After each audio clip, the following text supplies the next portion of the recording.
Hello students, I am Monica Bansal.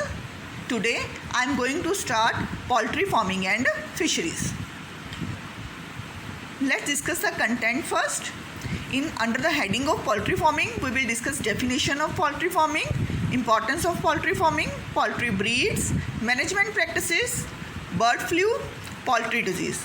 And under the heading of fisheries, we will discuss definition of fisheries, importance of fisheries, management practices, type of breeding harpas, fish breeds, and at last we will discuss disease of fisheries.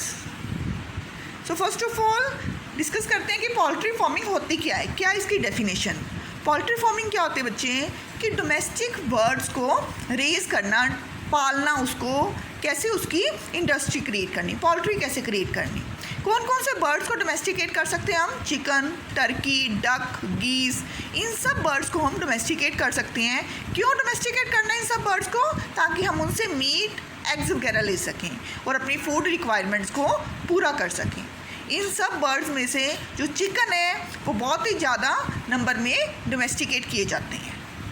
What are the importance of poultry business, poultry farming का, poultry business की importance क्या है, objective क्या है। सबसे पहले तो एक गुड सोर्स ऑफ इनकम है, बहुत अच्छा सोर्स ऑफ इनकम है। सेकंड, हमारी फूड रिक्वायरमेंट को पूरा करता है, जैसे मीट देता है हमें, एग देता है हमें। और थर्ड जो चीज़ है, ये जिसका जो वेस्ट मटेरियल है उसको मैन्योर की तरह यूज़ कर सकते हैं। इसके वेस्ट मटेरियल में जो भी पोल्ट्री फार्मिंग का वेस्ट मटेरियल बचता है उसमें बहुत ज़्यादा एनपीके, नाइट्रोजन, फास्फोरस और पोटाशियम वगैरह होता है, और बहुत सारे ट्रेस एलिमेंट होते हैं जिसको हम एग्रीकल्चर में कैसे यूज़ कर सकते हैं, एज अ मैन्योर यूज़ कर सकते हैं। और क्या क्या इंपॉर्टेंस हो सकती है पोल्ट्री फार्मिंग की। वैसे जैसे बहुत सारे लोग इसको स्पोर्ट्स के लिए यूज़ करते हैं, आपने सुना होगा कॉक फाइटिंग भी होती है, हंटिंग के लिए यूज़ करते हैं। इसके अलावा ये बहुत ब्यूटीफुल स्पीशीज़ हैं, बहुत सारी इसकी जो चिकन है या बहुत सारी और एनिमल्स हैं, बड़े ब्यूटीफुली फैंसी चिकन्स होते हैं जो कि लोग एज अ हॉबी इसको डोमेस्टिकेट करते हैं। हेल्दी तो है ही हैं क्योंकि एग और चिकन बहुत ही न्यूट्रिटिव हैं और हमें हेल्दी फूड देते हैं। नेक्स्ट, एज अ ऑर्नामेंट, जैसे मैंने आपको बताया कि बड़ी फैंसी और ब्यूटीफुल वेराइटीज़ होती हैं इसमें, तो ऑस्ट्रिच के प्ल्यूम्स बड़े ब्यूटीफुल होते हैं जिसकी वजह से लोग इसे डोमेस्टिकेट करते हैं, इसलिए इसको ऑर्नामेंटल कैटेगरी में भी रखा गया है। और फर्टिलाइज़र एज अ मैन्योर भी हम उसके वेस्ट प्रोडक्ट को यूज़ कर सकते हैं, ये भी इसकी बहुत बड़ी इंपॉर्टेंस है। नेक्स्ट बच्चे, टाइप्स ऑफ पोल्ट्री ब्रीड्स, अलग अलग तरह की ब्रीड्स होती हैं। इसको तीन कैटेगरी में, तीन टाइप्स में डिवाइड किया गया है पोल्ट्री ब्रीड्स को। सबसे पहले लेइंग है, नेक्स्ट मीट प्रोड्यूसिंग है, and third one dual purpose breed है। सो लेइंग ब्रीड्स में क्या आ जाता है बच्चे, वो ब्रीड्स जो कि जिसमें चिकन है, एग लेइंग कैपेसिटी चिकन की बड़ी अच्छी होती है। इसमें जो चिकन है बहुत अच्छी तरह के बड़े साइज़ के एग जो है वो ले करते हैं।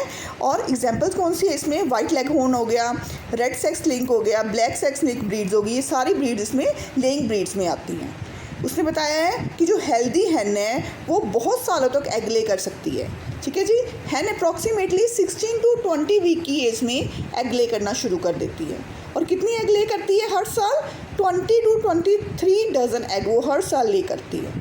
उसके बाद उसने बताया है कि 14 मंथ की एज में एक प्रोसेस होती है बच्चे हैन में, जिसको क्या बोलते हैं, मोल्टिंग बोलते हैं।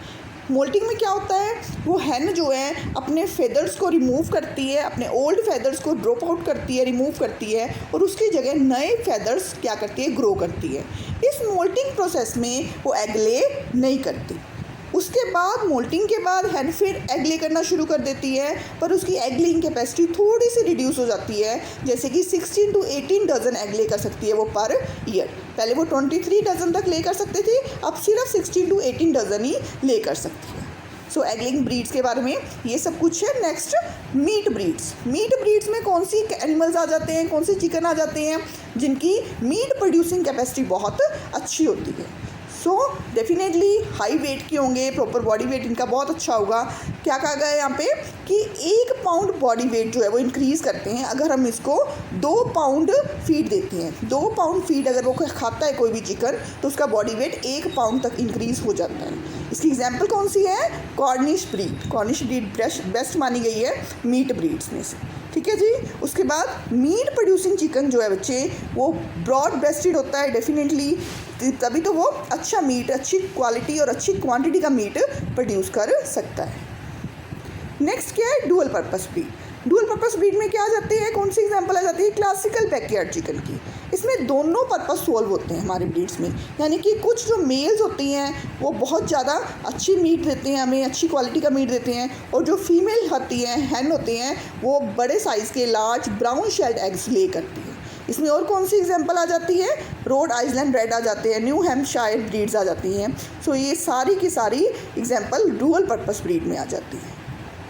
नेक्स्ट क्या है? Management practices. मैनेजमेंट प्रैक्टिसेस में क्या है कि जब हम पोल्ट्री फार्मिंग करते हैं तो कौन कौन सी चीज़ों का हमें ध्यान रखना चाहिए। तो सबसे पहले तो वो ब्रीड्स हमने सेलेक्ट करनी है जो डिजीज़ फ्री हों, इसमें किसी भी तरह की डिजीज़ ना हो, हेल्दी चिकन हो सारे के सारे।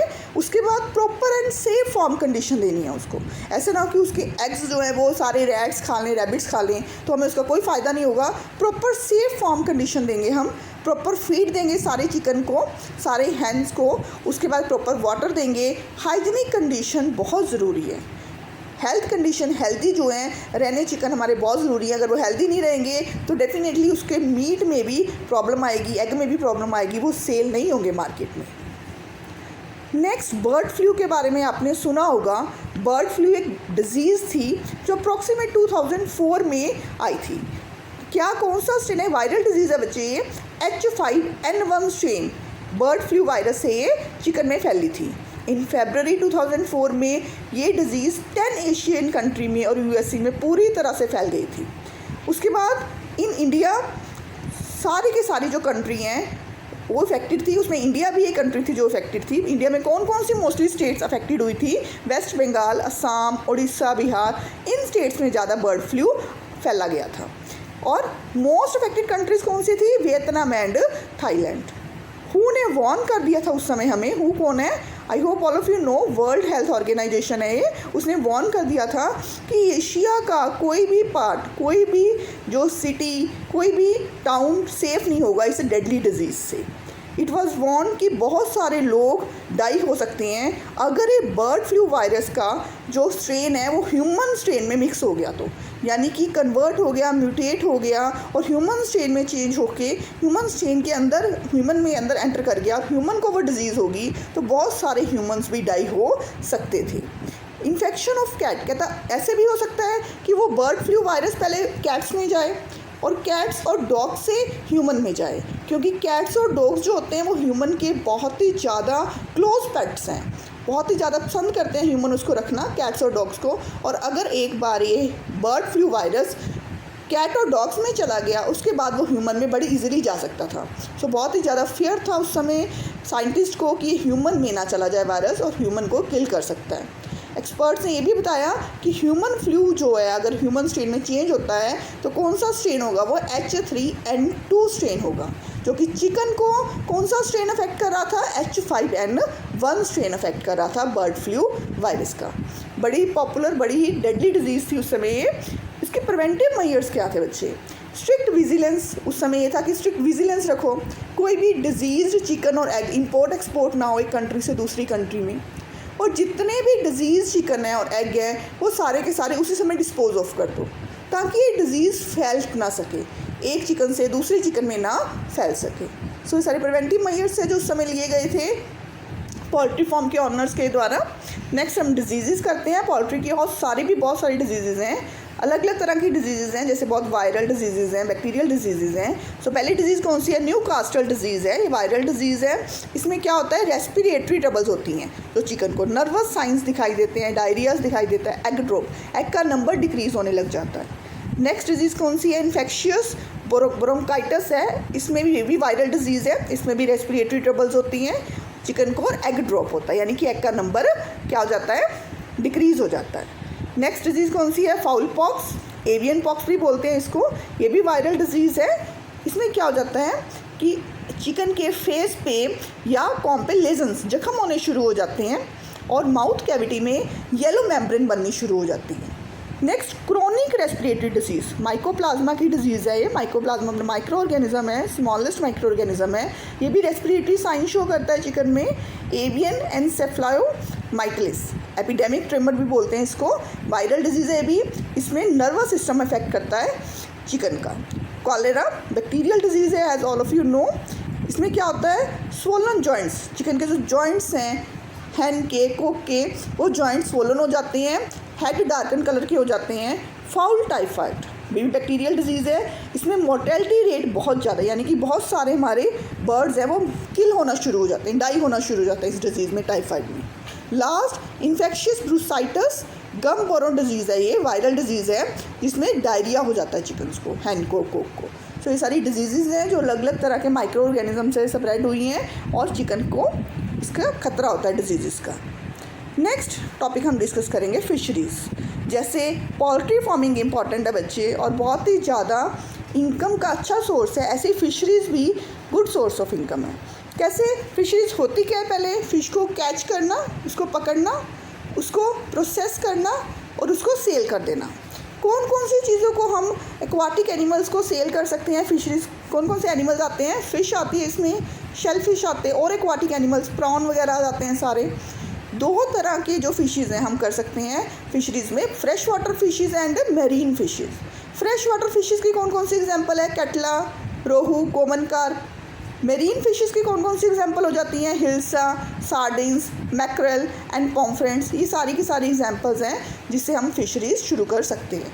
अलग अलग तरह की टेक्निक्स हैं, इसमें एक्वा कल्चर भी बोलते हैं इसको, पिस्सीकल्चर भी बोलते हैं, जिसमें अलग अलग तरह की फ़िशेज़ को हम डोमेस्टिकेट भी कर सकते हैं। इस वीडियो में मैं आपको सारा बताऊंगी कि कैसे फ़िशेज़ को डोमेस्टिकेट करना है, कैसे उसके पॉन्ड्स को बनाना है। फ़िश का नंबर एकदम से इंक्रीज़ हो जाता है तो उस प्रोसेस को क्या बोलते हैं? Blue revolution. जैसे ग्रीन रेवोल्यूशन होती है, ग्रीन रेवोल्यूशन कब बोलते हैं? जब वीट और राइस का नंबर इंक्रीज़ हो जाता है। ऐसे जब फ़िश प्रोडक्शन बहुत इंक्रीज़ हो जाती है तो उस प्रोसेस को क्या बोलते हैं? Blue revolution. Importance of fisheries, बेटे फिशरीज़ भी बहुत इंपॉर्टेंट हैं। कैसे? सबसे पहले तो एक फूड देती है हमें, फूड सिक्योरिटी देती है। फ़िश बहुत ही ज़्यादा न्यूट्रिटिव फूड है, सो फ़िश भी एक बहुत अच्छा good source of vitamin and nutrition है। उसके बाद जॉब अपॉर्चुनिटी, बहुत सारे लोगों को जॉब अपॉर्चुनिटी प्रोवाइड होती है फिशरीज़ से। उसके अलावा लाइवलीहुड, डेफिनेटली बहुत सारे लोगों को ये वही जॉब देती है, रोज़गार देती है। Trade, most trade agriculture community है, यानी कि बिज़नेस के लिए बहुत अच्छी है ये। उसके बाद इंटेग्रल पार्ट है कल्चर का। लोकल पीपल, जो लोकल पीपल है बड़े इजीली फ़िश को क्या कर सकते हैं? कैच कर सकते हैं, फ़िशिंग कर सकते हैं और उसको सेल कर सकते हैं। सो इजी वे भी है और गुड सोर्स ऑफ इनकम भी है। नेक्स्ट डिस्कस करेंगे हम इंपॉर्टेंस ऑफ फ़िश। फिशरीज़ तो इंपॉर्टेंट है ये, बट फ़िश भी बहुत इंपॉर्टेंट है। कैसे? एक बहुत अच्छा, मैंने जैसे बताया कि बड़ी न्यूट्रिटिव वैल्यू है। प्रोटीन, इसमें 20% एनिमल प्रोटीन है, मिलता है ह्यूमन को अगर वो फ़िश खाता है तो। 60% फ़िश कंजप्शन होती है पूरे डेवलपिंग वर्ल्ड में, यानी कि वर्ल्ड में सबसे ज़्यादा 60% फ़िश खाई जाती है। इन एशिया 1 बिलियन पीपल जो है वो डिपेंड करते हैं फ़िश पे, सिर्फ वो फ़िश खाते हैं, उनका फ़िश ही है प्राइमरी सोर्स ऑफ प्रोटीन। उसके बाद उसने क्या कहा है कि एस्टिमेट सजेस्ट करता है कि सी फूड प्रोडक्शन, जो सी फूड प्रोडक्शन है उसमें सबसे ज़्यादा जो ट्रेड में आता है वो फ़िश स्टॉक ही आता है। फ़िश स्टॉक ही है जिससे हम कैच कर सकते हैं और उसको सेल कर सकते हैं। और बहुत सारे लोग इस फ़िश पे डिपेंडेंट हैं फॉर फीडिंग, फूड के लिए। मैनेजमेंट प्रैक्टिसेस बच्चे, हम फ़िश को डोमेस्टिकेट करने के लिए कौन सी मैनेजमेंट प्रैक्टिसेस हमें करनी चाहिए? सबसे पहले तो पॉन्ड कंस्ट्रक्शन देखना चाहिए कि पॉन्ड कहाँ पे कंस्ट्रक्ट करें, कितने साइज़ का पॉन्ड कंस्ट्रक्ट करें, कितना डीप करें और किस किस तरह का वाटर होना चाहिए पॉन्ड में। फ़िश फीडिंग, उसके बाद फूड, फ़िश को किस तरह का फूड प्रोवाइड कर सकते हैं हम? बढ़िया क्वालिटी का फूड प्रोवाइड करना होता है फ़िश को। फ़िश हार्वेस्टिंग, फ़िश हार्वेस्टिंग क्या होती है कि जब फ़िश पूरी तरह से पूरा साइज़ अचीव कर लेती है तो उसको हम निकालते कैसे हैं? अलग अलग टूल से निकालते हैं। और फ़िश हार्वेस्टिंग के दौरान ये पूरी तरह से ध्यान रखना है कि उस फ़िश की बॉडी को कोई इंजरी नहीं होनी चाहिए, कोई कट नहीं लगना चाहिए, क्योंकि फिर उसकी मार्केट वैल्यू क्या हो जाती है? कम हो जाती है। नेक्स्ट क्या है? Fish nursery management. Fish nursery management बहुत डिफ़िकल्ट टास्क है, बहुत ध्यान से जब छोटी फ़िश होती है उसको मैनेज करना होता है ताकि वो किल ना हो जाए। Then marketing and selling of fish, उसके बाद फ़िश की मार्केटिंग करनी होती है, सेल करनी होती है फ़िश को। नेक्स्ट पॉन्ड मेंटेनेंस, कि पॉन्ड का water time to time check करना पड़ता है कि इसमें ऑक्सीजन लेवल सही है कि नहीं, ये ज़्यादा ऑक्सीजन कम तो नहीं होगी, कोई पॉइजन तो नहीं ऐड हो गया इसमें, सही है फ़िश की ग्रोथ के लिए। नेक्स्ट मैनेजमेंट प्रैक्टिसेस में क्या आ जाता है? रेगुलर ऑब्जर्वेशन, जैसे मैंने आपको भी बताया कि रेगुलर ऑब्जर्वेशन करनी होती है पानी के साथ साथ फ़िश की मूवमेंट की भी रेगुलर ऑब्जर्वेशन करनी होती है। स्लगिश फ़िश मूवमेंट, कि कोई फ़िश लेज़ी तो नहीं है, बीमार तो नहीं है, उसका स्किन, उसकी बॉडी का स्किन डिकलरेशन तो नहीं हो रहा, उसका स्किन कलर ठीक है, कोई हेड तो नहीं टूटा हुआ, उसका हेड ब्रोकन तो नहीं है। तो ऐसे फ़िश को day to day, time to time क्या करना पड़ता है, डायग्नोज करना पड़ता है। Random sampling and observation for clinic sign. इतना ही नहीं, फ़िश की भी रैंडम सैम्पलिंग करनी पड़ती है, पानी की भी रैंडम सैम्पलिंग करनी पड़ती है और ऑब्जर्व करना पड़ता है कि कोई सिम्टम्स, डिजीज़ के सिम्टम्स तो नहीं है। उसके अलावा जितनी भी फ़िश डेड हो जाती हैं, कई बार पानी में डेड हो जाती हैं किसी वजह से, उस डेड फ़िश को इमीडिएटली पानी में से रिमूव कर देना पड़ता है। नेक्स्ट क्या है कि इक्विपमेंट, जो भी इक्विपमेंट हम यूज़ कर रहे हैं फिशरीज़ के लिए, उसको डिसइंफेक्ट करो, स्टरलाइज़ करो उसको, ठीक है जी। नेक्स्ट कहता कवर करो कल्चर फैसिलिटीज़। जितनी भी कल्चर फैसिलिटीज़ हैं उसको नेट से, चाहे कोई पोंड है, चाहे कोई हापा है, उसको नेट से कवर करो। Next nutritionally balance diet. हाँ, बहुत ज़रूरी है बच्चे फ़िश के लिए। अगर आप न्यूट्रिशनली बैलेंस डाइट नहीं दोगे तो फ़िश का वेट कैसे इंक्रीज़ होगा। फ़िश का वेट इंक्रीज़ करने के लिए हमें उसे एक बैलेंस डाइट देनी पड़ेगी। उसके बाद कहता है कोई भी विजिटर, व्हीकल, ऐसे ना हो कि पोंड है तो उसके आसपास व्हीकल्स ट्रेवल करते जाएं, विजिटर ट्रेवल करते जाएं, ये रिस्ट्रिक्ट करना होता है। कोई भी प्रीडेटर ना आए वहाँ पे, बर्ड, स्नेक्स, वो खा सकते हैं फ़िश को। सो इस तरह के प्रीडेटर्स को भी विजिलेंस, इस तरह के प्रीडेटर्स की भी एंट्रेंस रिस्ट्रिक्ट करनी होती है हमें। नेक्स्ट क्या है फ़िश मैनेजमेंट में बच्चे, मैनेजमेंट प्रैक्टिसेस में फ़िश डिजीज़ मैनेजमेंट, यानी कि उसको प्रॉपर उसका बिहेवियर चेक करना होता है फ़िश का, वाटर की क्वालिटी प्रॉपर चेक करनी होती है। उसके बाद माइक्रोस्कोपिक ऑब्जर्वेशन करनी होती है अफेक्टेड फ़िश की, कि कोई उसको टिक्स माइट्स तो नहीं होंगे, कोई उसमें स्केल्स में प्रॉब्लम तो नहीं होगी फ़िश के। उसके अलावा अगर आपको लगता है कि कुछ थोड़ी बहुत ज़रूरत है इसको ट्रीटमेंट की, डायग्नोसिस देखने के बाद, तो आपको सॉल्ट बाथ, यानी कि पानी में थोड़ा सा सॉल्ट, प्रॉपर अमाउंट्स का, प्रॉपर डोज का, या कोई antibiotic like oxytetracycline, potassium permanganate या फॉर्मलिन पानी में डालना पड़ता है, ठीक है जी। अगर आपको फिर भी अनकन्फर्म्ड डायग्नोसिस है, यानी कि आपको सिम्टम समझ में नहीं आ रहे, तो यू मस्ट कॉन्टैक्ट एक्सपर्ट। तो डेफिनेटली आपको वेटरनरी डॉक्टर के पास जाना चाहिए और एक्सपर्ट्स को बुलाना चाहिए और उसको दिखाना चाहिए कि फ़िश में या वाटर में क्या प्रॉब्लम है। दो तरह के फ़िश कल्चर होते हैं बच्चे, टाइप ऑफ फ़िश कल्चर करने जा रहे हैं। पहला कौन सा है, मोनोकल्चर, एंड नेक्स्ट कौन सा है, पॉलीकल्चर। मोनोकल्चर में हम एक ही तरह की स्पीशीज़ ग्रो करते हैं कल्चर में, पूरे पोंड में एक ही तरह की स्पीशीज़ होती है। इसमें कौन कौन सी फ़िशेज़ ग्रो कर सकते हैं मोनोकल्चर में, trout, tilapia, catfish, carp, shrimp. Polyculture में हम एक से ज़्यादा फ़िश एक पॉन्ड में रख सकते हैं। मोनो में क्या था, एक पॉन्ड में हम एक ही फ़िश कल्चर करेंगे, एक ही फ़िश रखेंगे। बट पॉलीकल्चर में क्या है, एक पॉन्ड में 2, 3, 4 स्पीशीज़ भी ग्रो कर सकते हैं। पॉलीकल्चर में डेफिनेटली जो पॉलीकल्चर है उसकी यील्ड ज़्यादा होगी मोनोकल्चर से, वो अच्छी बढ़िया चीज़ है पॉलीकल्चर। पॉलीकल्चर को कंपोस्टिक फ़िश फार्मिंग भी बोलते हैं। पर पॉलीकल्चर में एक चीज़ बहुत ध्यान से रखनी है कि ऐसा ना हो कि अगर हमने 4 फिशेज़ ग्रो करी हैं, 4 स्पीशीज़ ग्रो करी हैं, तो एक स्पीशीज़ दूसरे स्पीशीज़ को खा लेती है। सो प्रीडेटरी ना हो फिश। अगर एक स्पीशीज़ प्रीडेटरी होगी दूसरी स्पीशीज़ पे, तो डेफिनेटली वो सारी स्पीशीज़ की जो फिशेज़ है वो खा लेगी, तो उस समय प्रॉब्लम आएगी। तो उसकी फीडिंग हैबिट को ध्यान में रखते हुए हमने एक ही पॉन्ड में 2, 3, 4 स्पीशीज़ को हम ग्रो कर सकते हैं बड़े आराम से पॉलीकल्चर में। नेक्स्ट, ये मैंने आपको बच्चे हापास दिखाए हैं। अलग अलग तरह के ऐसे हापास हैं जिसमें हम फ़िश ग्रो कर सकते हैं, फ़िश रख सकते हैं। उसके अलावा ये देखो नर्सरी पॉन्ड्स भी होते हैं जिसमें फ़िश ग्रो की जाती है, डोमेस्टिकेट की जाती है। रेयरिंग पॉन्ड्स, अब मैं आपको डिटेल में बताऊंगी कि फ़िश कल्चर में कितने पॉन्ड्स यूज़ होंगे और कैसे कैसे फ़िश को हम क्या कर सकते हैं, ग्रो कर सकते हैं। इस तरह के रेयरिंग पॉन्ड्स होते हैं जिसमें हम फ़िशेस को रख सकते हैं। स्टूडेंट्स, अब हम डिस्कस करेंगे ब्रीडिंग हापास की टाइप्स। अलग अलग तरह की ब्रीडिंग हापास की टाइप्स होती हैं। सबसे पहले ब्रीडिंग हापा कौन सी है, इन ब्रीडिंग पॉन्ड। इन ब्रीडिंग पॉन्ड में हम क्या करते हैं, फीमेल फिशेस और मेल फिशेस को रखते हैं और उनको पिट्यूटरी एक्सट्रैक्ट का इंजेक्शन देते हैं। उस पिट्यूटरी एक्सट्रैक्ट के इंजेक्शन में क्या होता है, अलग अलग तरह के हार्मोन्स होते हैं, जैसे FSH हार्मोन हो गया, LH हार्मोन हो गया। FSH हार्मोन कौन सा होता है, फॉलिकल स्टिमुलेटिंग हार्मोन, और LH हार्मोन कौन सा होता है, ल्यूटेनाइजिंग हार्मोन। तो ऐसे हार्मोन की हम अलग अलग डोज में इंजेक्शन देते हैं उनको, और इस प्रोसेस को क्या बोलते हैं, इंड्यूस्ड ब्रीडिंग या फिर हाइपोफाइसेशन। ये हार्मोन्स का क्या फ़ायदा होता है, फीमेल फ़िश जो होती है वो अपने एग डिपॉजिट कर देती है पॉन्ड में, और जो मेल फ़िश होती है वो अपने स्पर्म डिपॉजिट कर देता है पॉन्ड में। सो एग और स्पर्म फर्टिलाइज करते हैं, आपको पता है फिशेज में एक्सटर्नल फर्टिलाइजेशन होती है, इंटरनल फर्टिलाइजेशन नहीं होती। सो एग भी पॉन्ड में आ जाते हैं, स्पर्म भी पॉन्ड में आ जाते हैं, सो दोनों एक्सटर्नल फर्टिलाइजेशन करते हैं। और इन ब्रीडिंग पॉन्ड में एक्सटर्नल फर्टिलाइजेशन होती है। उसके बाद फर्टिलाइज्ड एग मिल जाते हैं हमें इन ब्रीडिंग पॉन्ड में। इन ब्रीडिंग पॉन्ड से हम फर्टिलाइज्ड एग को बाहर निकालते हैं और उसको किस में ट्रांसफ़र कर देते हैं, हैचिंग पिट्स में। हैचिंग पिट में जो फर्टिलाइज्ड एग होते हैं उसको रखते हैं और उसमें से फर्टिलाइज्ड एग में से कुछ टाइम के बाद क्या निकल जाते हैं, छोटे छोटे फिशेस निकल जाती हैं, यंग वंस निकल जाते हैं छोटे छोटे। अब उन यंग वंस को हम हैचिंग पिट से निकाल के हैचलिंग पिट्स में रखते हैं और हैचलिंग पिट्स में ग्रो होने देते हैं वो छोटे छोटे यंग वंस को, छोटे छोटे फिशेस को। वो छोटे छोटे फिशेस जो हैचलिंग पिट्स में पड़ी होती हैं वो 40 मिलीमीटर साइज़ तक ग्रो होती हैं। और जब वो 40 मिलीमीटर साइज़ तक ग्रो हो जाती हैं स्टूडेंट्स, तो उनको हम क्या बोलते हैं, फ्राइज़। 40 मिलीमीटर साइज़ की फिशेस को क्या बोलते हैं हम, फ्राइज़। फिर हम जब फ्राइज़ को हैचलिंग पिट से निकाल के नेक्स्ट किस पॉन्ड में रखते हैं, नर्सरी पॉन्ड में। नर्सरी पॉन्ड में रखते हैं हम और वहाँ पे उनको ग्रो होने देते हैं। और कितने साइज़ तक ग्रो हो जाती हैं वो, 100 mm साइज़ तक। और जब वो फ्राइज़ 100 मिलीमीटर साइज़ तक ग्रो हो जाती हैं तो उनको क्या बोलते हैं, फिंगरलिंग्स।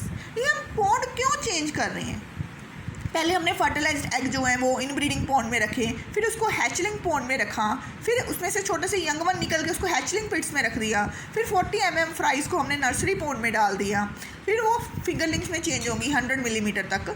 क्यों ये पॉन्ड्स क्यों चेंज करें हैं बच्चे, ताकि एक जो बड़ी वाली फ़िश है वो छोटी वाली फ़िश को खा ना ले, या 100 mm की जो फ़िश है वो 40 mm की फ़िश को या एग्स को खा ना ले। इसलिए हम जैसे जैसे फ़िश ग्रो हो जाती है, जैसे जैसे फ़िश का साइज़ बड़ा हो जाता है, हम उसको उस पॉन्ड से निकाल के दूसरे पॉन्ड्स में ट्रांसफ़र करते रहते हैं। नेक्स्ट कौन सा पॉन्ड है, रेयरिंग पॉन्ड। जब फिंगरलिंग्स क्या हो जाते हैं, 100 mm साइज़ के हो जाते हैं, तो हम उनको किस पॉन्ड से निकाल के, नर्सरी पॉन्ड से निकाल के किस में ट्रांसफ़र कर देते हैं, रेयरिंग पॉन्ड में ट्रांसफ़र कर देते हैं। और रेयरिंग पॉन्ड में हम 3 महीने के लिए रखते हैं। 3 महीने के बाद हम उस रेयरिंग पॉन्ड से निकाल के फ़िश को स्टॉकिंग पॉन्ड में रख देते हैं। स्टॉकिंग पॉन्ड में हम उसको पूरा फुल साइज़ अटेन होने देते हैं।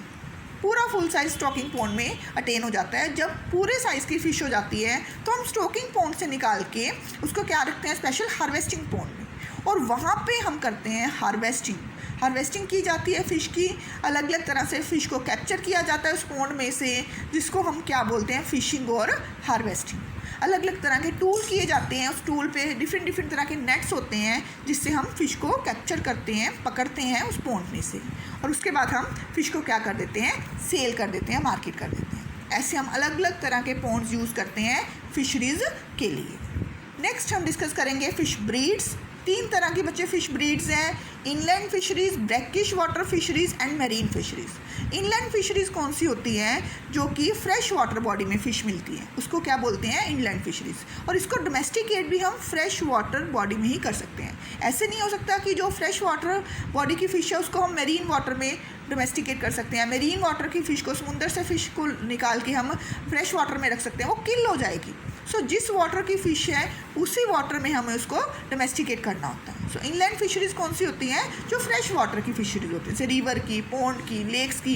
एग्जाम्पल कौन सी है इसकी, कार्प्स, सिंगी, महासीर। तो ये सारे एग्जाम्पल इनलैंड फिशरीज़ की। ब्रैकिश वाटर फिशरीज़ कौन सी हैं, जो कि ईस्चुरीज़ वगैरह में पाई जाती हैं, जिसमें फ्रेश वाटर और मेरीन वाटर मिक्स होता है। ठीक है जी। इसमें कौन कौन सी आ जाती है, प्रॉन फार्मिंग आ जाती है, मिल्क फ़िश आ जाती है, मुलेट्स वगैरह आ जाते हैं, सारे जो है ब्रैकिश वाटर फिशरीज़ हैं। नेक्स्ट कौन सी है, मेरीन फिशरीज़। मेरीन फिशरीज जो समुंदर के पानी में रखी जाती हैं, डोमेस्टिकेट की जाती हैं, सीधा समुंदर से कैप्चर की जाती हैं और सेल की जाती है। इसकी कौन सी एग्जांपल है, श्रिम्प्स, ट्यूना, ये सारी मेरीन फिशरीज़ आ जाती हैं। तो ये सारी फ़िश की ब्रीड्स थी। नेक्स्ट है फ़िश की डिजीज़। 5 डिजीज़ मैंने यहाँ पे लिखी हैं। पहली डिजीज़ कौन सी है, viral haemorrhagic septicaemia. Next bacterial infection, pancreatic necrosis. Next क्या है, gill rot, fin rot and dropsy. इस तरह की फ़िश की डिजीज़ का नाम होता है, जो फ़िश के अलग अलग बॉडी पार्ट्स को क्या करती है, इन्फेक्ट करती है। मैंने आपको पहले भी बताया कि अगर फ़िश थोड़ी सी भी स्लगिश, लेज़ी हो, या कोई आपको सिम्टम नज़र आए, तो उसका इमीडिएटली ट्रीटमेंट करवाना चाहिए, क्योंकि वो पानी में है और उस पानी के थ्रू अलग अलग फ़िशेज़ को, दूसरी फ़िशेज़ को भी वो डिज़ीज़ लग सकती है। सो बहुत ही ध्यान रखना चाहिए डिजीज़ का। फिशरीज़ में अगर थोड़ी सी भी डिजीज़ स्प्रेड होगी तो हमारा पूरा फ़िश कल्चर क्या हो जाएगा, स्पॉइल हो जाएगा, डैमेज हो जाएगा। सो ये सारी फिशरीज थी जो हमने डिस्कस करी. I hope you have learn many things from this video. अच्छी तरह से नोट्स प्रिपेयर करना बच्चे और अच्छी तरह से याद करना इसको. Good luck.